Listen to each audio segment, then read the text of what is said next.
Bismillahirrahmanirrahim. Alhamdulillah rabbil alamin. Assalamualaikum ayuhan nabiyyu wa rahmatullah wabarakatuh. Assalamu alayna wa ala ibadillahis salihin. Assalamualaikum warahmatullahi wabarakatuh.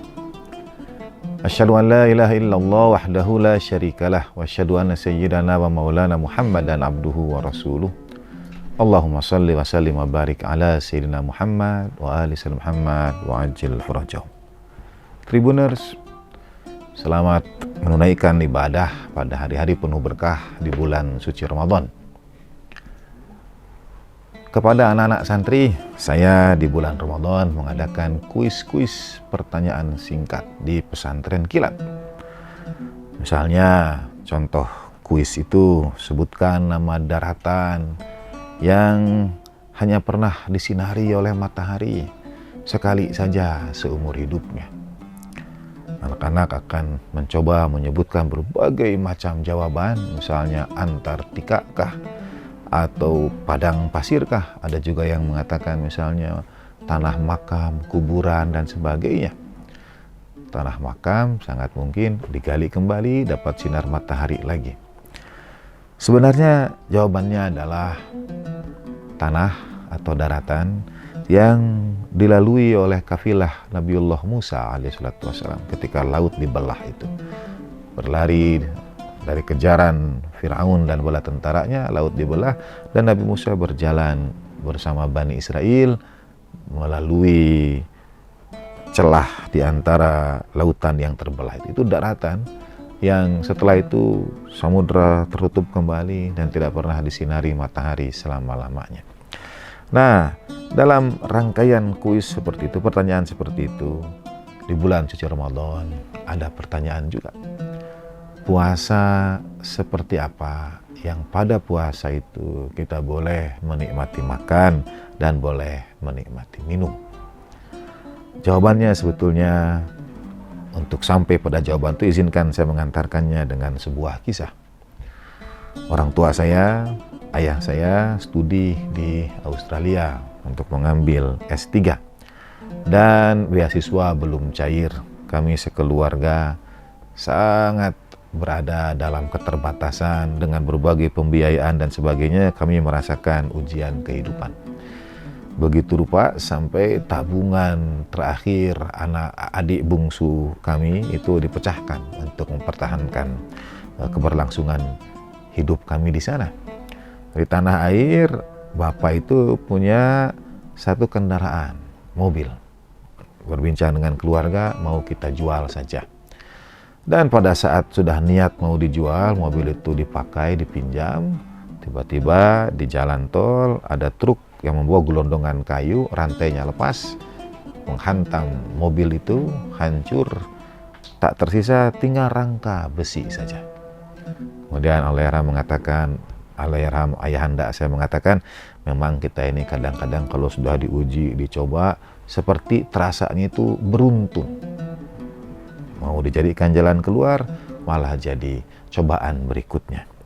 Lalu Bapak waktu itu bulan suci Ramadan membaca Al-Quran dan sampai pada surat Maryam.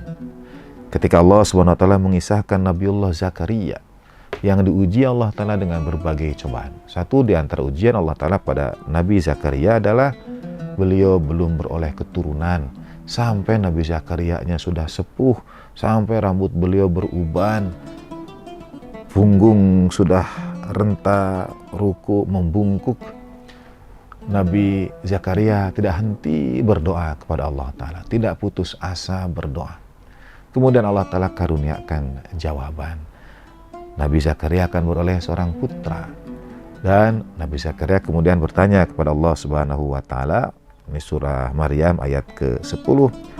A'udzubillahi minasyaitonir rajim. Qala rabbi ij'alli ayah. Ya Allah, jadikan bagiku tanda. Kemudian Allah Ta'ala sampaikan.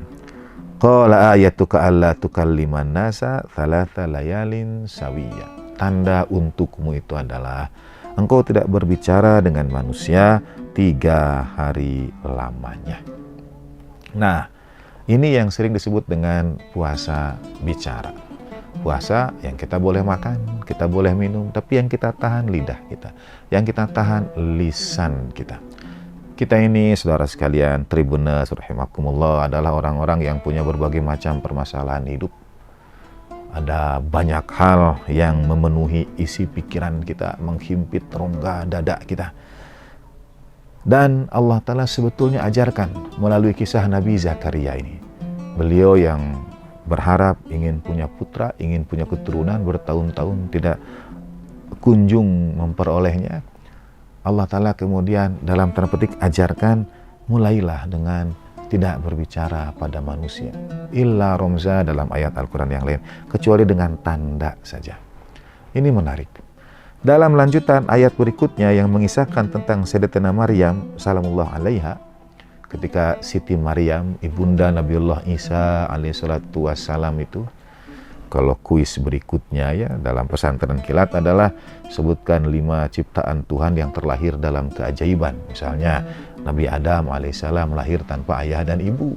Kemudian ada Nabi Isa alaihissalam yang lahir tanpa kehadiran ayah. Nah, suatu saat datang malaikat yang menemui Siti Maryam salamullah alaiha, menyampaikan bahwa ia adalah hamba utusan Allah Subhanahu wa Ta'ala. Lalu ketika melahirkan Nabi Isa itu, karena akan menghadapi juga cobaan, jadi Nabi Zakaria punya permintaan yang lama tidak kunjung dekat dengan pemenuhan. Kemudian Siti Maryam akan berhadapan dengan masalah ia beroleh putra tanpa seorang suami. Ia beroleh putra yang tidak ada ayahnya.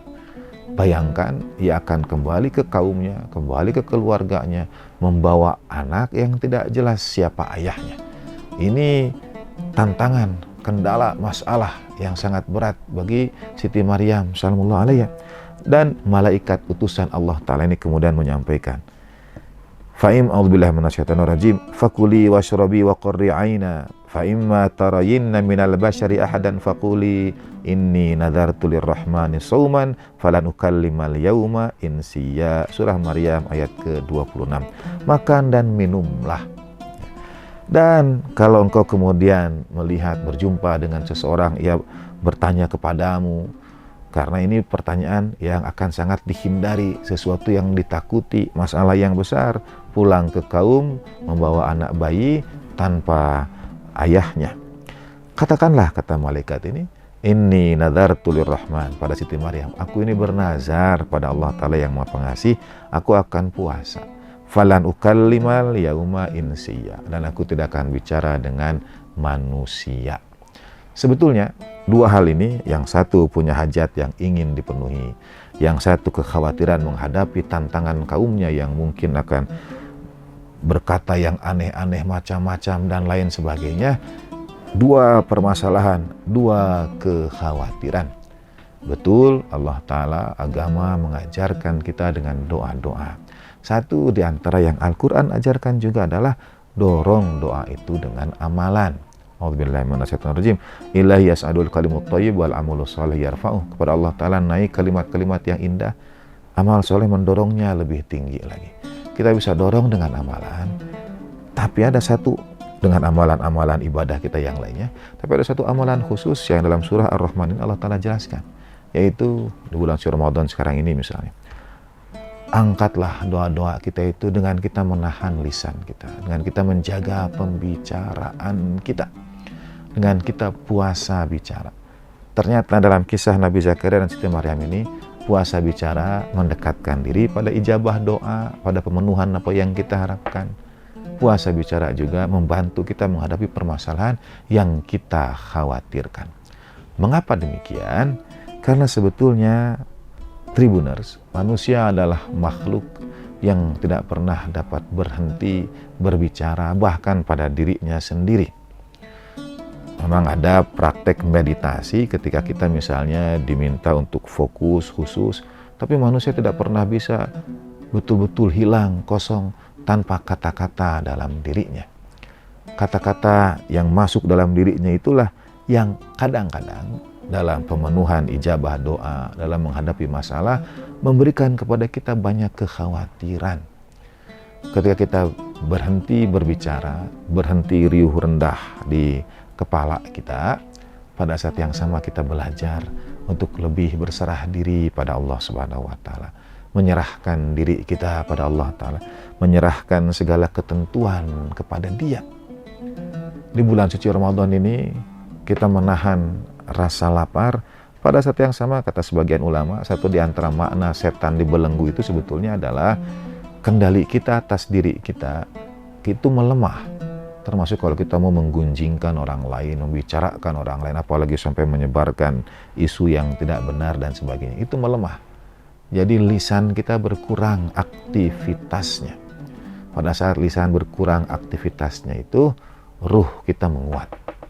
Sebagaimana Nabi Zakaria yang Allah Ta'ala minta untuk puasa bicara. Sebagaimana Siti Maryam salamullah alaiha yang Allah Ta'ala juga minta melalui malaikat itu untuk puasa bicara. Selain kita di bulan suci Ramadan menahan diri dari makan, minum, amarah dan sebagainya, alangkah baiknya juga bila kita dapat menyertakan puasa kita dengan menahan lisan kita, menahan pembicaraan kita, atau berbicara yang kita perlukan, yang kita maksudkan, yang kita inginkan. Marilah kita belajar menjadi seperti Nabi Zakaria, menjadi Siti Maryam, dengan menjaga lisan kita, puasa bicara itu. Mudah-mudahan dengan itu kita didekatkan pada ijabah doa, sebagaimana Nabi Zakaria didekatkan dengan harapannya beroleh seorang putra, atau kita ditepiskan dari kita hal-hal yang kita khawatirkan, yang kita takutkan, sebagaimana juga Siti Maryam ditepiskan segala kekhawatiran itu dengan berkata, inni nadartu lirrahmani sauman falanukallimal yauma insiya. Pada konteks sekarang ini, di era digital sekarang ini, Tribuners, puasa bicara bukan hanya dengan lisan kita, puasa bicara juga dengan jari jemari kita. Mari kita batasi apa yang kita tuliskan, apa yang kita publish, upload, broadcast, dan sebagainya. Kita batasi mudah-mudahan pada hal-hal yang Allah Ta'ala berkenan. Dengan harapan sekali lagi, didekatkan pada ijabah doa, dan ditepiskan dari kita segala kekhawatiran kita. Semoga Allah Subhanahu wa Ta'ala memberkati Tribuners dan keluarga di hari-hari yang penuh berkah di bulan suci ini. Terima kasih atas segala perhatian. Mohon maaf untuk segala kekurangan. Terima kasih all crew. Wassallallahu ala sayyidina Muhammadin wa alihi tahirin walhamdulillahirabbil alamin wa lafu minkum wa ma taufiqi illa billah alaihi tawakkaltu wa ilaihi unib. Assalamualaikum warahmatullahi wabarakatuh. Download Tribun X sekarang, menghadirkan lokal menjadi Indonesia.